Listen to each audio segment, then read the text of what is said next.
राम राम राम राम राम राम। नमो गुरु अद्वैत द्वैत कोई रहन न पावे। जे कोई शरणो ले ताय को ब्रह्म मिलावे। सतगुरु जी महाराज ने धन्य हो धन्य हो।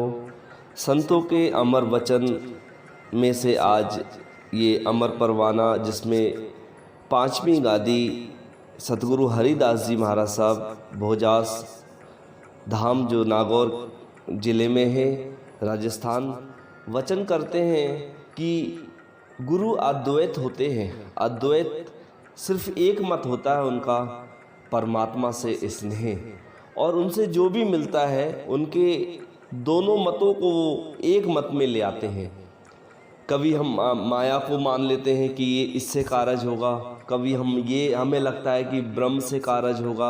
जो द्वैत होते हैं हमारे मन में, जो झगड़े होते हैं कि माया करने वाली है कि ब्रह्म करने वाला है, लेकिन सतगुरु की शरण में जाकर पता चलता है कि करने वाला तो ब्रह्म है, माया तो उसकी फॉलोअर है, दासी है जो कर रही है, लेकिन करने वाले तो परमात्मा परमेश्वर है।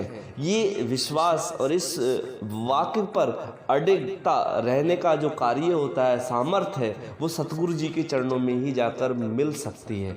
महाराज साहब कहते हैं कि मैंने अपने सतगुरु जी महाराज साहब के चरण कमलों की वंदना की और मुझे ये खूबसूरती मिली कि मेरे दिलों और दिमाग में 24 घंटे ये अब स्थिर हो चुका है कि करने वाले स्वयं परमेश्वर हैं। चाहे कितनी भी विषम घटनाएं होने लगें, लेकिन करने वाले सिर्फ एक रमैया राम है। आगे वचन करते हैं सतगुरु जी महाराज कि जे कोई शरणे लेहे ताई को ब्रह्म मिलावे। शरण का अर्थ है सतगुरु जी महाराज साहब के अनुसार सिमरण, प्रेम, विश्वास रखना। ये जो भक्ति है राम नाम की, ये सती व्रत है। सती का जैसा व्रत होता है कि एक पति के अनुसार वो जीवन जीती है, और जब वो सोती है तब भी उसी पति के आधार पर सपनों में वो रमण करती है। इसी प्रकार अगर कोई सतगुरु जी की शरण में आकर सिर्फ राम नाम से प्रेम करके उनके अनुसार चलता है, तो वो स्वयं इसी शरीर में रहते हुए परमात्मा से मिला देते हैं। और कबीर जी महाराज साहब ने तो इस पर ये बहुत सुंदर बात करी है कि जिस मरने से जग डरे मेरो मन आनंद। जिस मरने से जग डर रहा है मेरा मन आनंद है।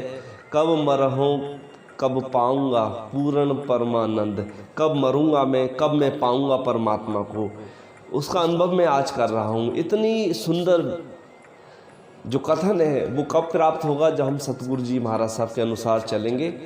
आज के इस विषम समय में ये समय एक ऐसा है जहाँ हमारा मन आज परमात्मा की तरफ लग रहा है। स्वतः त्राईमाम स्थिति को देखते हुए हमें परमात्मा ही याद आ रहे हैं। तो इस मौके का हम लाभ लें और सुबह शाम आरती, वंदना, भजन आदि का समय बढ़ाएं और अपने जीवन को सफल बनाएं। राम जी राम।